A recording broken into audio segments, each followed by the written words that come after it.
sa pamilya, nagsisimula ang confidence ng isang tao. Pero napansin ni Jowa na lumaki talaga yung ulo ni Paye. Hindi napigilan ni Tony Fowler na pagalitan si Paye dahil sa pagiging matigas ng ulo nito.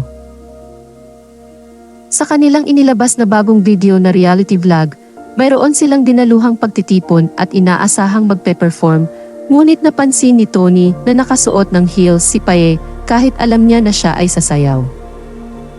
Ani Tony ay ilang beses na niyang sinabihan si Paye na huwag mag-heels lalo na't sasayaw. Mas mapapaganda at magiging maayos ang galaw niya kung rubber shoes ang kanyang sinuot katulad ng kanyang ating si Papi. Ilang beses na rin daw pinagsabihan ni Papi si Paye na magsapatos ng matino.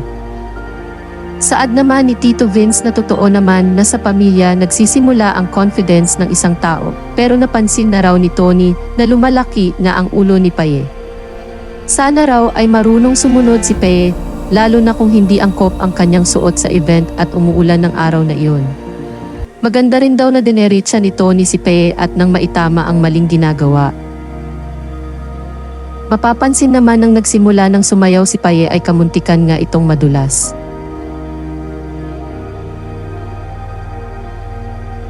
Saad pa ni Tony ay tama siya sa sinasabi niya, buti nga lang na hindi nalaglag si Paye. Paulit-ulit na lang raw na hindi nakikinig sa kanya at may sariling desisyon. Maging si Mama Marie ay naglabas din ng saloobin kay Paye dahil sa naglaan sila ng oras para sa pamilya na makapagbanding, ngunit anya ay nag-inarte raw mag-isa. Dagdag pa niya ay mayroong dahilan ang ginagawang ito ni Paye.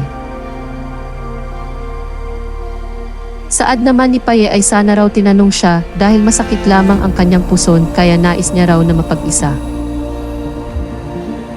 Komento naman ng ilang netizens na nakapanood ng vlog, "O lumalaki na ulo niya. Mukhang gusto pa niya solo kwarto, ayaw kasama yung anak ng may-ari." At matanong muna sila ay sumasagot na. Agree sa'yo, Idol Tony, kahit na sikat na si Paye sa darating na panahon, sana wag lumaki ulo. Kasi kung yun na wala pa nararating lumalaki na ulo at di nakikinig, paano na pagsikat na? Ate Paye, alam ko na may pangarap ka.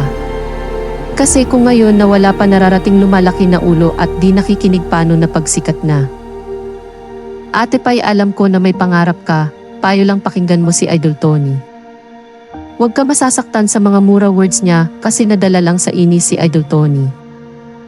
Kung gusto mo marating lahat ng pangarap mo, matuto din sana tayo makinig at makisama. Ay nako, si Paye, paulit-ulit, may sariling desisyon.